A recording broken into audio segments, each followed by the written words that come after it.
man, there were some highlights. Like, fuck, we had guys and girls that would come, they would plan their whole life around AdventureFit, you know, and I've got a lot of people to thank, really. I've got a list here, and you know, if you're not on the list, then I'm really sorry, and if you think you should have been, but, you know, I think the first people that I need to thank is, you know, I need to thank Wilbur. Wilbur was, you know, my original right-hand man, and he led trips right up to the end. He only led a small number of trips, but the ones that he led, like, oh my God, man, you could not pick a better tool leader. Like, Wilbur is just absolutely sensational. I'm telling you couldn't get any better. And a great buddy of mine, you know, I love Wilbur. And, yeah, you know, next is Dave. Dave was, people used to say to me all the time that, Dave and you know, how did you guys found AdventureFit? And I said, I fucking founded it. I'm the boss, you know, that's my company. But, you know, people thought that it was Dave and I, because Dave was there so, you know, he was so involved, and he was such a part of the brand, and so amazing for it to grow when it was so small, you know, his personal brand and what he could do and the smiles he could put on people's faces. I fucking love that guy, you know. I owe him so much. I owe him absolutely so much. Jackie as well. Jackie, I just owe laughter. I just owe nothing but laughter. She's an idiot. She's a goose. She's a knucklehead. Knucklehead is probably like the best word I would have to describe her.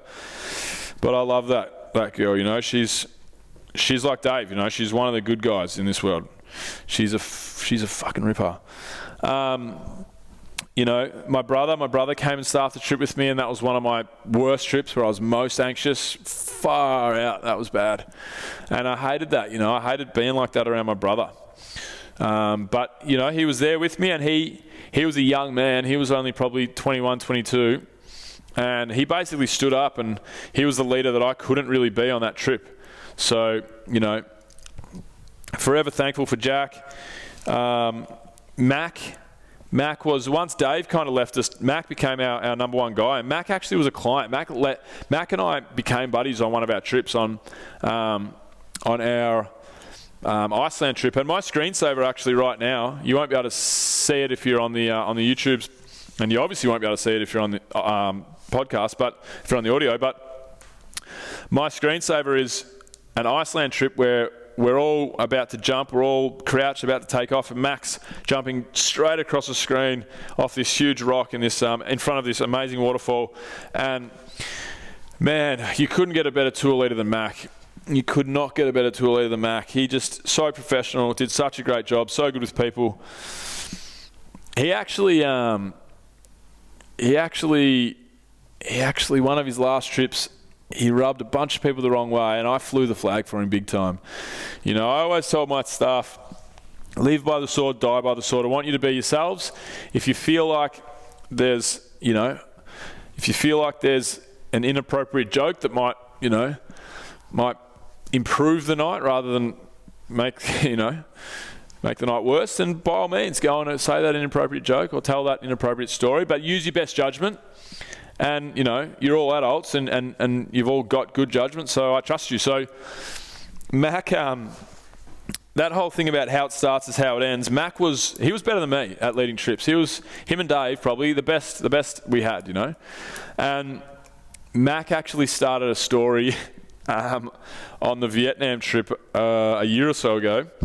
And there was a lot of AdventureFit Radio podcast listeners that were on that trip, and a couple of them, I don't know who it was because I wasn't there, but a couple of them asked Mac, across the dinner table on the first night, they said, hey Mac, we heard on AdventureFit Radio that you'd masturbated in a float tank. Another masturbation story. Sorry guys, to all you listeners.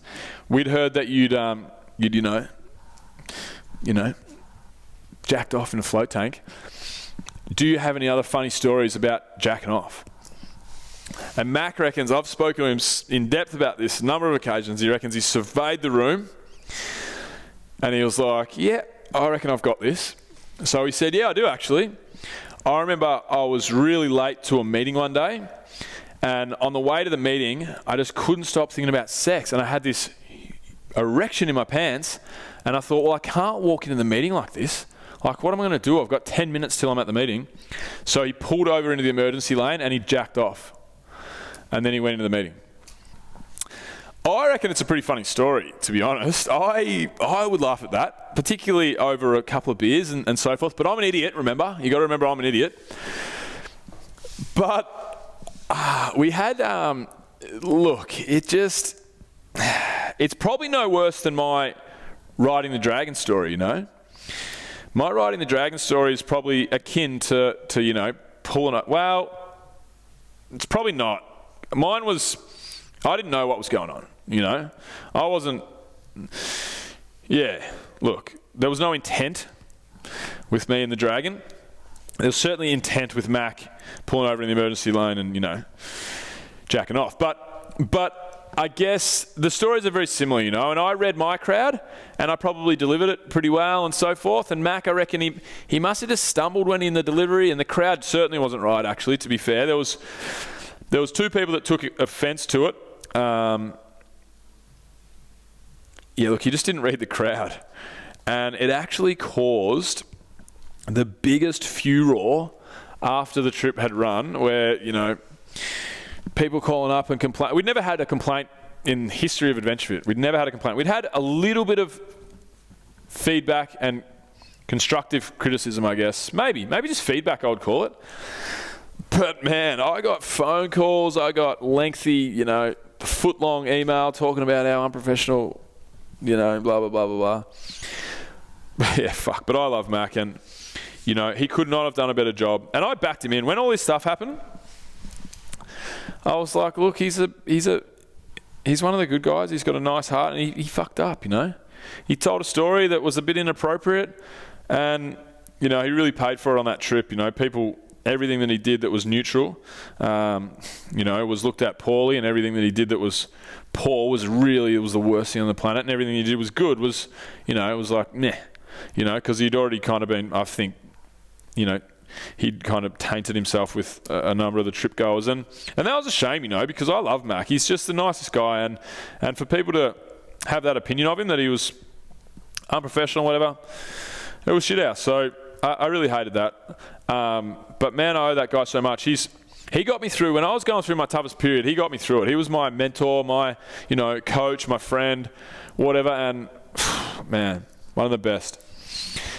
Tommy is the other one. You know, Tommy's last of the coaches that I've mentioned, and Tommy to this day is one of my best buddies, you know. Like, we were like a brother relationship. I'm the older brother, he's the younger brother, and you know, I was also his employer, I guess, to a degree, with the podcast and with the trips, and we butted heads a lot, you know, me and Tommy, and might not look like it might not look like it with the cameras on and stuff, but behind the scenes, we butted heads more than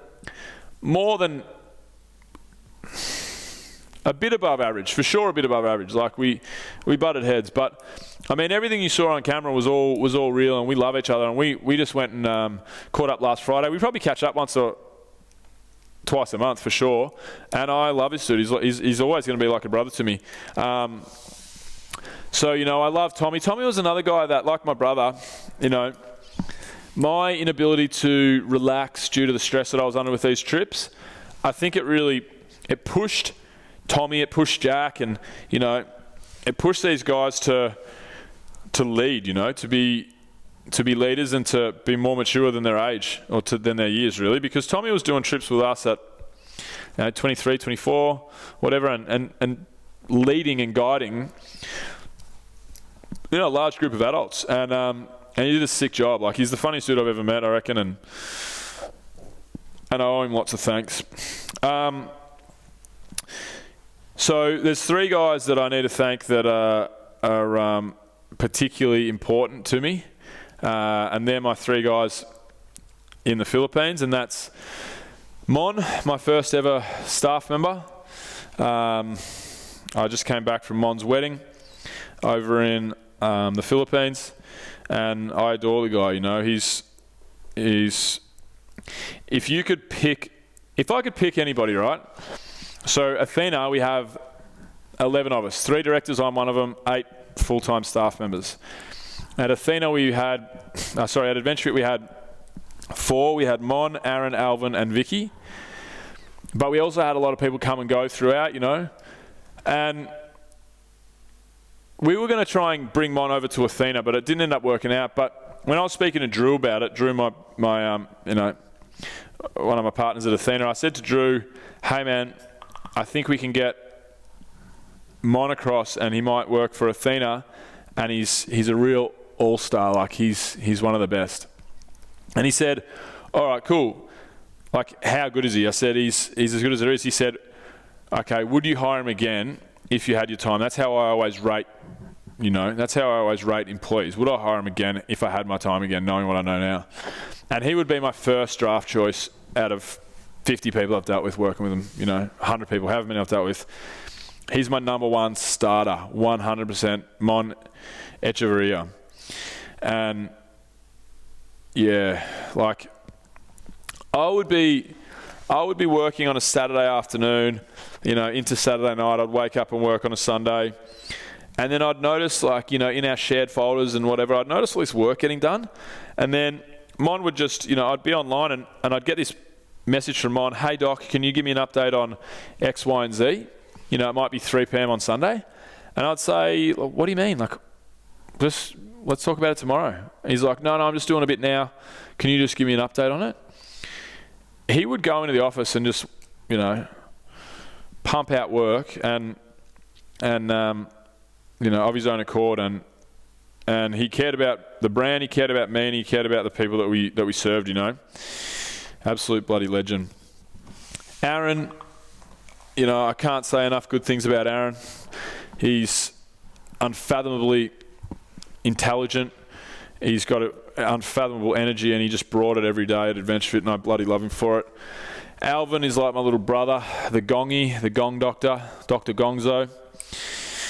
I actually was lucky enough to go and spend some time with Alvin and his family over in the Philippines recently when I went over for Mon's wedding. I spent a lot of time with Aaron. We caught up for a bunch of breakfasts and lunches and dinners. I saw Mon at his wedding. He was busy otherwise, obviously, but I went and stayed with Alvin and his family. Alvin Sr., his dad. I met his little brother, all his buddies. Met his beautiful wife. And yeah, he's always been like a brother to me.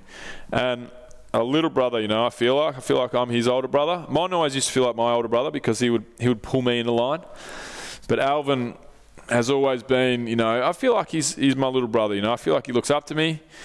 And I feel like we really love each other, and yeah, we both cried. We both bawled our eyes out when I told him that we're not going to be working with each other anymore. And he's the guy that put all these podcasts together. So if you've listened to AdventureFit, if you've listened to AdventureFit Radio from the start, Alvin was there from the start, from day one. He was the guy putting it all together in the back end. And he doesn't work with us anymore, but, I bloody love him. Vicky came in. Vicky came in and did social media for us at AdventureFit, and she's actually still with us at Athena, and she's the glue that the social glue that binds it all together. She's a lovely lady. We employ her boyfriend, we employ her dad. Basically they're all family to us now, and she's bloody great.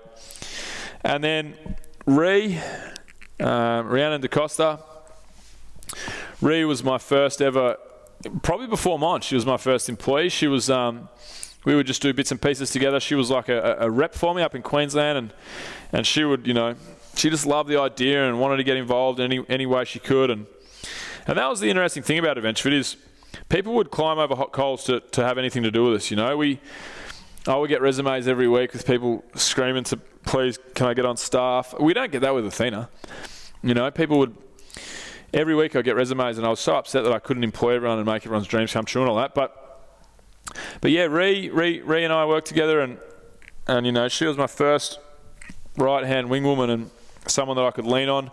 And Mitch and Aaron up in New South Wales, they were the same, a couple, and they were my New South Wales reps, and they did a bloody great job and really love the brand, and that's all you can really ask for. So, but that's pretty much it, guys. All I wanted to do is, for a lot of people that are, new to AdventureFit Radio or new to Brolosophy and what have you,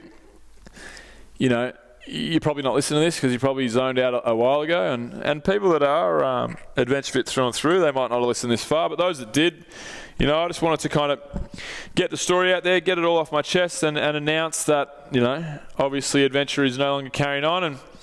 And just thank everyone for, you know, a great experience for me and for everyone involved. So that's it from me, guys. Brolosophy is going to be sick. We've got mad guests coming up. I'm really fired up about it, and you guys should be too. So stand by for some epic content.